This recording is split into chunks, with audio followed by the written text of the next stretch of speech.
একজন কলেজ ছাত্রের জীবনে ফেসবুক সাধারণত কি নিয়ে আসে? বন্ধুবান্ধবের ছবি, পরীক্ষার দুশ্চিন্তা, প্রেমের কবিতা কিংবা পরীক্ষার আগের রাতে কাল থেকে পড়ব এই চিরন্তন মিথ্যা প্রতিশ্রুতি। কিন্তু মোহাম্মদ নাজমুল হাসান মামুনের ক্ষেত্রে ফেসবুক নাকি খুলেছিল একেবারে অন্য দরজা। সেই দরজা দিয়ে ঢুকে তিনি শেষ পর্যন্ত এমন এক জগতে পৌঁছান যেখানে পরিবার ও পড়াশোনাকে দূরে সরিয়ে তাকে উগ্রবাদী মতাদর্শে টানা হয় এবং পরে বিস্ফোরক তৈরির প্রশিক্ষণ দেওয়ার অভিযোগ ওঠে। সরকারের একটি উচ্চ পর্যায়ের গোয়েন্দা নথির বরাত দিয়ে মামুনের এই যাত্রাপথের যে বিবরণ এসেছে তা শুনলে মনে হয় উগ্রবাদী সংগঠনগুলো মানুষের জীবনে ঢোকে ফুরফুরে বাতাসের মতো। সেই কড়া নাড়ার শব্দটি কখনো কখনো আসে সামাজিক যোগাযোগ মাধ্যমে একটি নিরীহ বার্তা থেকে।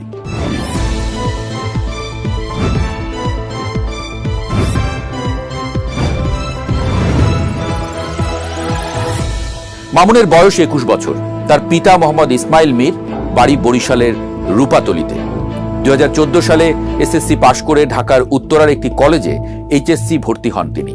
2016 সালের পরীক্ষায় দুটি বিষয়ে ফেলও করেন, কিন্তু তার আগেই তার জীবনের গল্পে ঢুকে পড়ে আর এক অধ্যায়।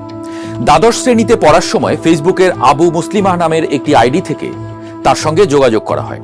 শুরুটা ছিল ধর্মীয় পোস্ট, ভিডিও আর নানা ধরনের আলোচনা দিয়ে। অর্থাৎ মাছের জন্য যেমন বড়শি দিয়ে টোপ ফেলি, তেমনি আগে তৈরি করা হলো পরিচয়, তারপর বিশ্বাস, তারপর মতাদর্শ। ধীরে ধীরে সেই যোগাযোগ রূপ নেয় উগ্র জিহাদের দাওয়াতে। 2016 সালের মাঝামাঝি সময়ে ওই ফেসবুক আইডির আমন্ত্রণে উত্তরার 7 নম্বর সেক্টরের একটি পার্কে মামুনের সরাসরি সাক্ষাৎ হয়।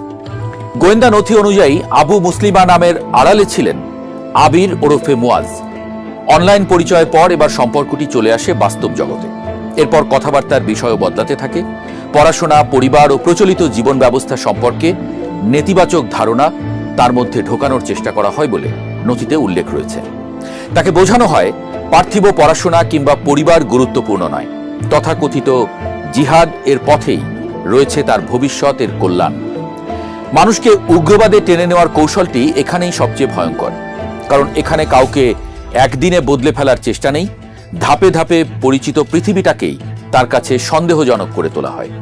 পরিবার হয়ে যায় বাধা, পড়াশোনা হয়ে যায় অপ্রয়োজনীয়, আর একটি গোষ্ঠীর আদর্শ হয়ে ওঠে জীবনের একমাত্র সত্য।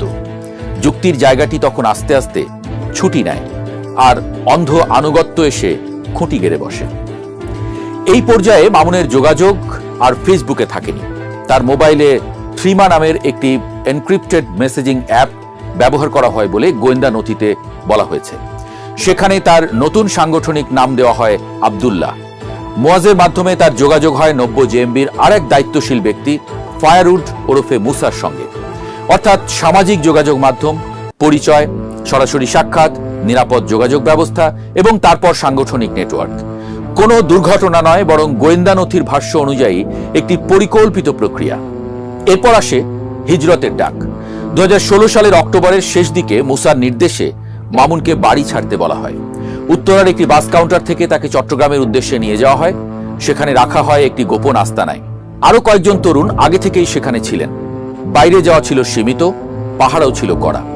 সেই আস্তানায় তাদের তাওহীদ, ঈমান, তওবা ও জিহাদ সহ উগ্র মতাদর্শের নানা বিষয় শেখানো হতো বলে সেই নথিতে উল্লেখ করা হয়েছে। ধর্মীয় শিক্ষার আড়ালে আস্তে আস্তে তৈরি করা হচ্ছিল সংগঠনের প্রতি আনুগত্য। প্রায় 1.5 মাস পর মামুনকে নেওয়া হয় সিলেটের আরেকটি আস্তানায়। সেখানে তার প্রশিক্ষক হিসেবে ছিলেন নৌবাহিনী থেকে চাকুরিচ্যুত সবুজ পাখি ওরফে মাহফুজ। সেখানে প্রায় 2 মাস ধরে তাকে বিস্ফোরক তৈরির প্রশিক্ষণ দেওয়া হয়। এরপর চাঁপাইনবাবগঞ্জ ও ঝিনাইদহের আরো কয়েকটি আস্তানায় চলে প্রশিক্ষণ। নথিতে বলা হয়েছে সেখানে বিস্ফোরক বিষয়ে তার দক্ষতা আরো বাড়ানো হয় এবং বিভিন্ন ধরনের বোমা তৈরির কৌশল শেখানো হয়। এখানে বিস্তারিত কারিগরি পদ্ধতিতে যাওয়ার প্রয়োজন নেই, বরং গুরুত্বপূর্ণ হলো একজন কলেজ পড়ুয়া তরুণকে কিভাবে ধাপে ধাপে এমন এক ভূমিকায় নিয়ে যাওয়া হয়েছিল যেখানে তিনি পরে সংগঠনের বিস্ফোরক প্রস্তুতকারক হিসেবে কাজ করার অভিযোগের মুখোমুখি হন। আর এখানেই গল্পের সবচেয়ে ভয়ঙ্কর বাঁক। নথির দাবি মামুন শুধু নিজে প্রশিক্ষণ নেননি, এক পর্যায়ে অন্যদেরও প্রশিক্ষণ দিতে শুরু করেন। অর্থাৎ যে তরুণ একসময় অন্যের কাছ থেকে দাওয়াত শুনেছিলেন, সময়ের ব্যবধানে তাকেই নতুন সদস্যদের প্রশিক্ষণ দেওয়ার পর্যায়ে নিয়ে যাওয়া হয়েছিল। 2017 সালের শুরুতে তার কর্মকাণ্ড আরো সক্রিয় হয়ে ওঠে। বিভিন্ন আস্তানা থেকে অন্য সদস্যদের কাছে বিস্ফোরক পৌঁছে দেওয়ার দায়িত্ব তার উপর ছিল বলে দাবি করা হয়েছে। এরপর আসে পান্থপথের হোটেল ওলিও ইন্টারন্যাশনালে আত্মঘাতী হামলার ঘটনা। 2017 সালের ওই হামলায় ব্যবহৃত বিস্ফোরক তৈরির সঙ্গে মামুন জড়িত ছিলেন এমন অভিযোগে তাকে গ্রেপ্তার করা হয় এবং কারাগারে পাঠানো হয়। দীর্ঘ আইনি প্রক্রিয়ার পর 2024 সালের 5 আগস্ট রাজনৈতিক পট পরিবর্তনের সময়ে একটি চক্রের সহায়তায় তিনি জামিন পান। সেপ্টেম্বরে তিনি কারাগার থেকে মুক্ত হন। পরে চলতি বছরের জানুয়ারিতে ওই মামলা থেকে তিনি পুরোপুরি খালাস পান বলেও নথিতে দাবি করা হয়েছে।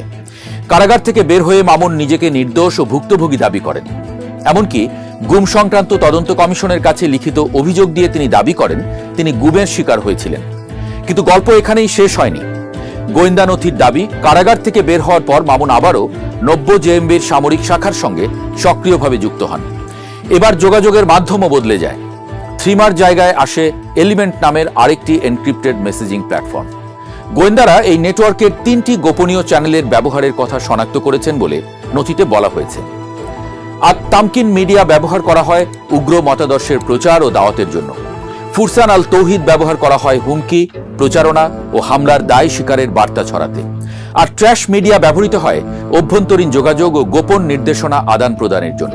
সাম্প্রতিক সময়ে সাভারের হেমায়েতপুর থেকে আরিফ নামের একজনকে গ্রেপ্তার করে সিটিটিসি। আর সেই আস্তানা থেকে 13টি পাইপ বোমা উদ্ধারের পর তদন্তে উঠে আসে প্রশিক্ষিত কোনো ব্যক্তি বা দলের সংশ্লিষ্টতার প্রশ্ন। আরিফের কাছ থেকেই তদন্তকারীরা বোমারু মামুনের নাম জানতে পারেন বলে জানিয়েছেন সিটিটিসি প্রধান অতিরিক্ত কমিশনার মোহাম্মদ শামসুল হক।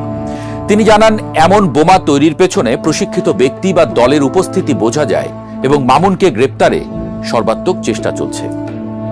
তাহলে মামুনের গল্প আমাদের কি বলে? সবচেয়ে বড় কথা, উগ্রবাদ এখন কেবল অন্ধকার গলির বিষয় নয়। এর প্রথম দরজা হতে পারে আপনার পরিচিত সামাজিক যোগাযোগ মাধ্যম, একটি ফেসবুক আইডি, কয়েকটি ধর্মীয় পোস্ট, কিছু ভিডিও, তারপর বন্ধুত্ব, সাক্ষাৎ, গোপন যোগাযোগ, এরপর ধীরে ধীরে একজন তরুণকে তার পরিচিত পৃথিবী থেকে বিচ্ছিন্ন করে একটি চরমপন্থী নেটওয়ার্কের ভেতরে ঢুকিয়ে দেওয়া। আজকের ডিজিটাল পৃথিবীতে তাই উগ্রবাদী সংগঠনের সবচেয়ে বড় সুবিধা সম্ভবত তাদের গোপন আস্তানা নয়, মানুষের মনের দরজায় পৌঁছানোর ক্ষমতা। আর সেই দরজা যদি একবার খুলে যায়, তখন একটি কলেজের ক্লাসরুম থেকে দূরত্ব কতটা তা মাপার জন্য কোনো ভূগোলের বই যথেষ্ট নয়। মামুনের বিরুদ্ধে আনা অভিযোগগুলোর বিচারিক সত্যতা অবশ্য আদালতের নথি এবং প্রমাণের ভিত্তিতেই নির্ধারিত হবে। কিন্তু গোয়েন্দা নথিতে বর্ণিত তার কথিত যাত্রাপথ একটি বড় সতর্কবার্তা রেখে যায়। উগ্রবাদ অনেক সময় বোমা দিয়ে শুরু হয় না, শুরু হয় সাধারণ কথোপকথন দিয়ে।